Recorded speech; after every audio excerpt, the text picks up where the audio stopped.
बच्चों, अब हम प्रश्न संग्रह 16 हल करेंगे। यहाँ पर मैं प्रश्न नहीं उतार रही हूँ, लेकिन तुम्हें प्रश्न उतार कर फिर प्रश्न हल करना है। पहले पहला क्वेश्चन उतारोगे, हल करोगे, फिर एक एक करके क्वेश्चन उतार कर फिर हल करना है। अभी यहाँ पर पहला क्वेश्चन है, दादाजी ने 10,000 रुपयों में से 7,000 रुपये विद्यालय को दान दिए। यानी 10,000 में से 7,000 दान दे दिए।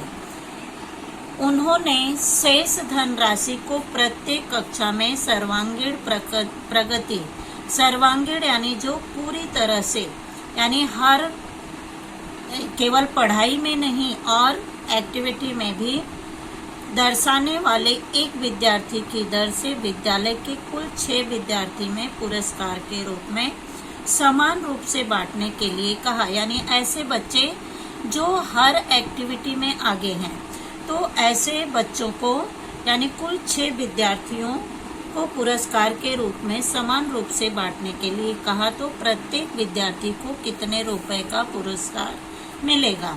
अब 10,000 में से, यानी दादाजी ने कितने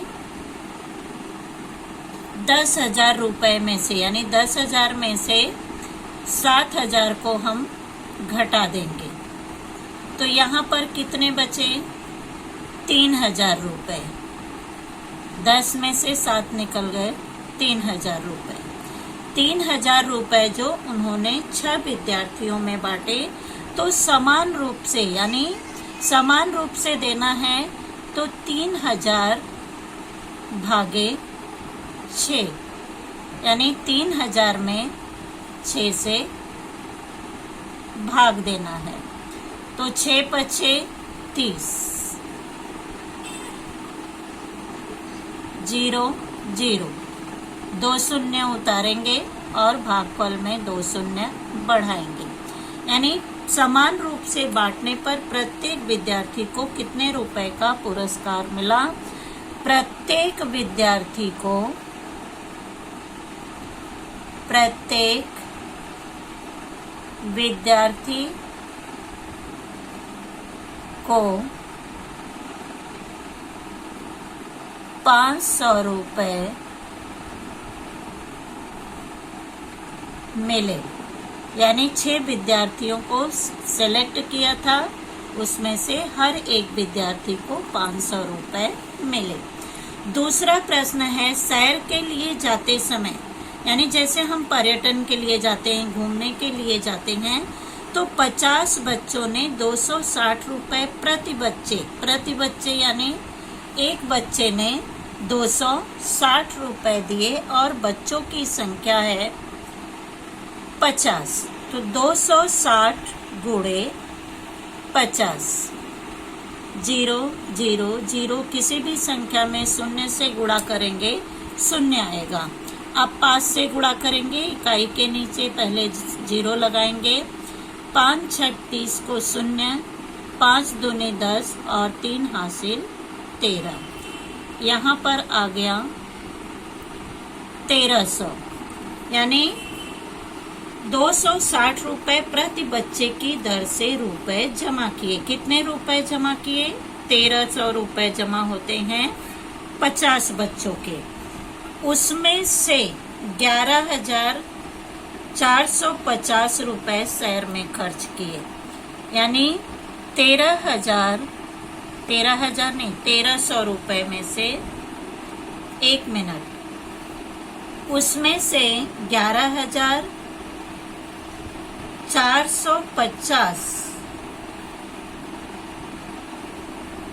50 बच्चों ने 260 रुपए प्रति बच्चे की दर से रुपए जमा किए।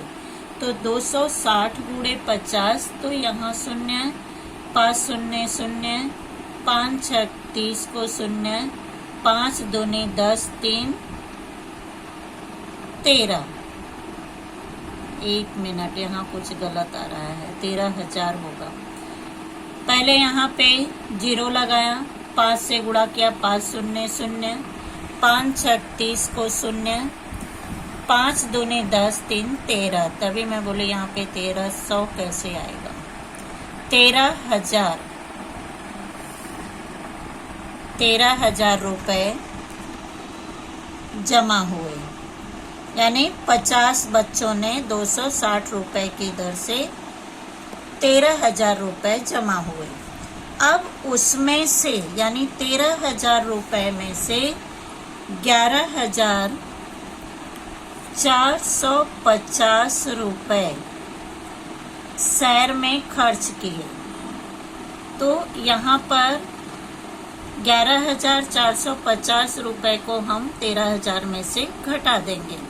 10 में से 5 निकल गए 5, 9 में से 4 निकल गए 5, यहाँ बचे 2 में से 1 निकल गए 1, 1 में से 1 निकल गए 0, यानी 1550। तो कितने रुपए शेष बचे? 1550 रुपए शेष बचे। यानी 50 बच्चों ने 260 रुपए की दर से 13,000 रुपए इकट्ठा हुए। उसमें से 11,450 रुपए सैर में खर्च हुए। तो कितने रुपए शेष बचे? 13,000 में से 11,450 को घटा देंगे। यहाँ पर बचा 1550 रुपए शेष बचे। तीसरा प्रश्न है, किसी दुकानदार ने चीनी की 50 किलोग्राम वजन वाली एक बोरी 1750 रुपए में खरीदी। यानी यहाँ पे 50 किलोग्राम चीनी उसने 1750 रुपए में खरीदी। चीनी का भाव घट जाने के कारण, तो पहले हम यहाँ पर निकालेंगे उसने 1 किलोग्राम यानी 50 किलोग्राम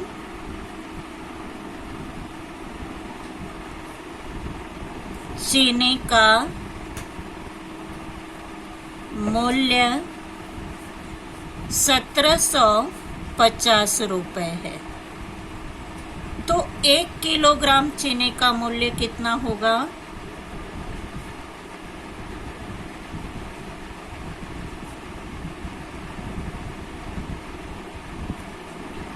1750 भागे 50, यानी 50 से हम भाग देंगे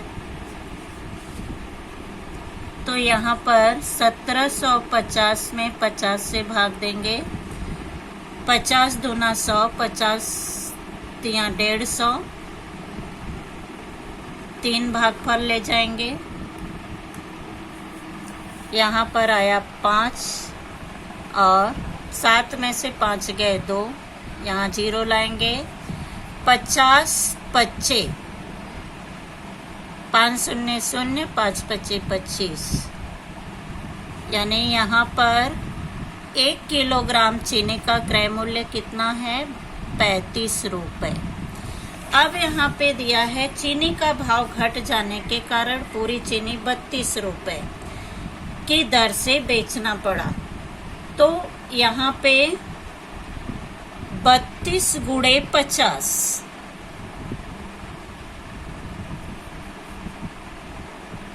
32 गुणे 50 यानी 50 किलोग्राम चीनी था।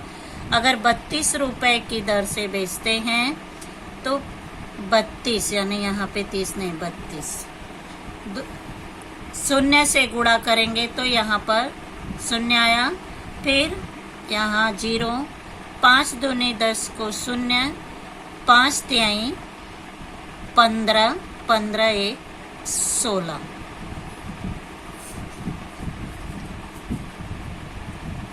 1600 रुपए। यानी उसने बेचा कितने में? 1600 रुपए में। तो उसे कितने रुपए कम मिले? यहाँ पे उसने 1750 में खरीदा था और 1600 रुपए में बेचा। तो यहाँ पे 1750 ऋण 1600, क्योंकि विक्रय मूल्य 1600 है और क्रय मूल्य यहाँ पे 1750 है। तो 7 में से 6 निकल गए 1, 1 में से 1 निकल गए 0, यानी उसे कितने रुपए कम मिले? 150 रुपए कम मिले। चौथा प्रश्न है, किसी दुकानदार ने 1870 रुपए प्रति कुकर की दर से, यानी एक कुकर की कीमत कितनी है 1870 रुपए। तो यहाँ पे पहले हम 7 कुकर की कीमत निकालेंगे। एक कुकर की कीमत, एक कुकर का मूल्य बराबर 1870 रुपए, इसलिए 7 कुकर का मूल्य बराबर 1870 गुणे 7। 7 से गुणा करेंगे, 7 शून्य शून्य, 7 सत्ते 49 को 9, 7 अठे 56, 56 4 60 को 0, 7 एकम 7, 7 6 13, 13,090 रुपए। कितने कुकर का मूल्य है? 7 कुकर का मूल्य। उसने वे सभी कुकर 14,250 रुपए में बेच दिए, यानी विक्रय मूल्य यहाँ पर है 14,230 रुपए।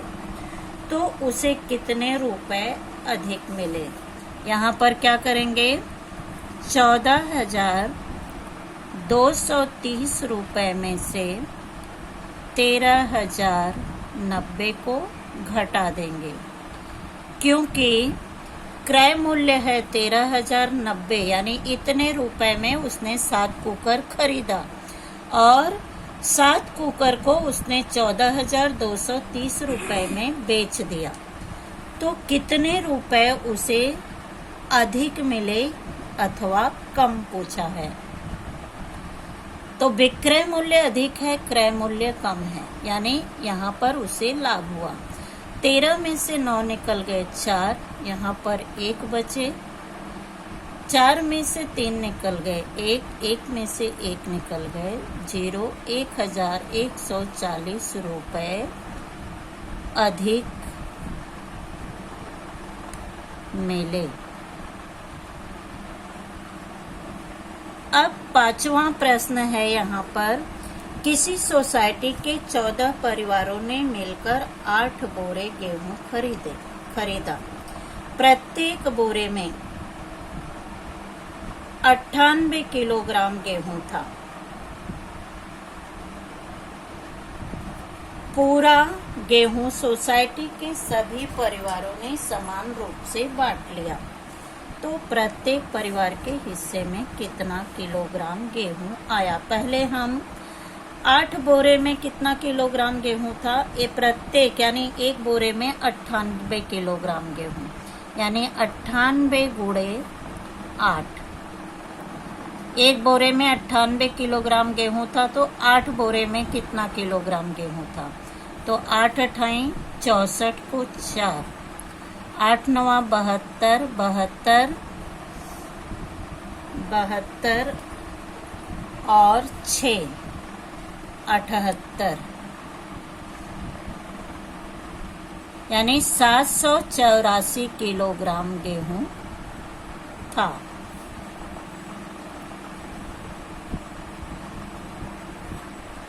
अब पूछा है पूरा गेहूं सोसाइटी के सभी परिवार, यानी कितने परिवार थे? 14 परिवार। तो यहाँ पर हो जाएगा 784 भागे 14 परिवार में समान रूप से बांटना है, तो 14 से हम भाग देंगे। 14 दूना 28, 14 त्रिक 42, 14 चौके 56, 14 पचे 70।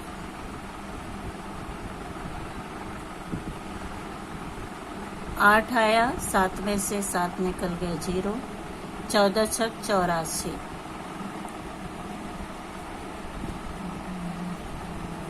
यानी प्रत्येक परिवार को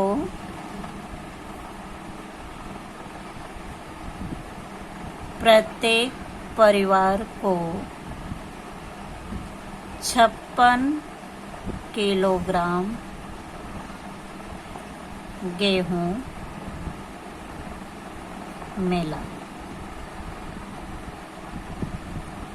98 किलोग्राम एक बोरे में था, तो 8 बोरे में कितना था? 784 किलोग्राम गेहूं था। और 14 परिवारों में बांटना है तो 14 से भाग देंगे, 56 आएगा। प्रत्येक परिवार को 56 किलोग्राम गेहूं मिला। अब छठा प्रश्न है, किसी इमारत की टंकी जिसकी धारिता का मतलब है उस टंकी में 3000 लीटर पानी आ सकता है, जो पानी से पूर्णतः भरी है। उस इमारत में कुल 16 परिवार रहते हैं। प्रत्येक परिवार प्रतिदिन 225 लीटर पानी का उपयोग करना चाहे, यानी उसकी धारिता कितनी है? 3000। यदि प्रत्येक परिवार प्रतिदिन 225 लीटर पानी का उपयोग करना चाहे तो क्या पूरी टंकी भरी हुई? यानी 225 गुणे पहले हम 16 करेंगे, क्योंकि 16 परिवार हैं। तो यहाँ पर 225 गुणे 16, क्योंकि प्रत्येक परिवार 225 लीटर पानी खर्च करता है। तो 6 25 30, 6 दूनी 12, 12 3 15, 6 दूनी 12, 12 1 13।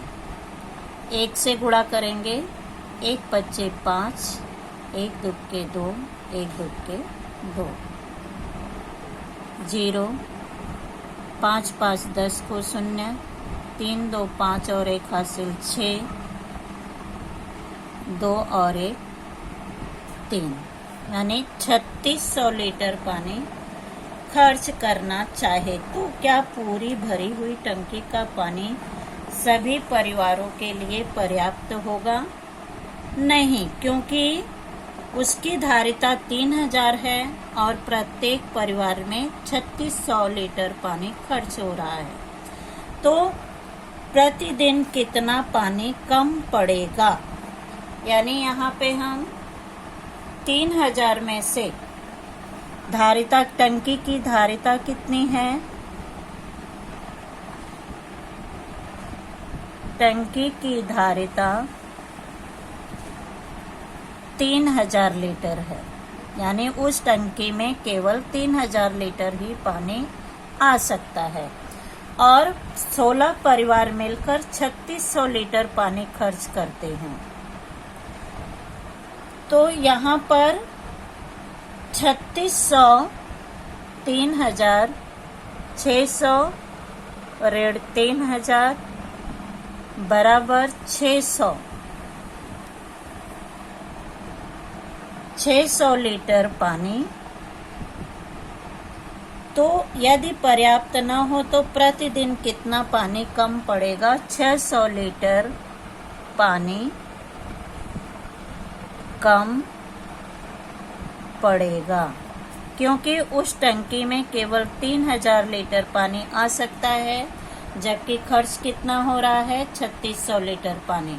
यानी 16 परिवार मिलकर 3600 लीटर पानी खर्च करते हैं, तो हर दिन 600 लीटर पानी कम पड़ेगा।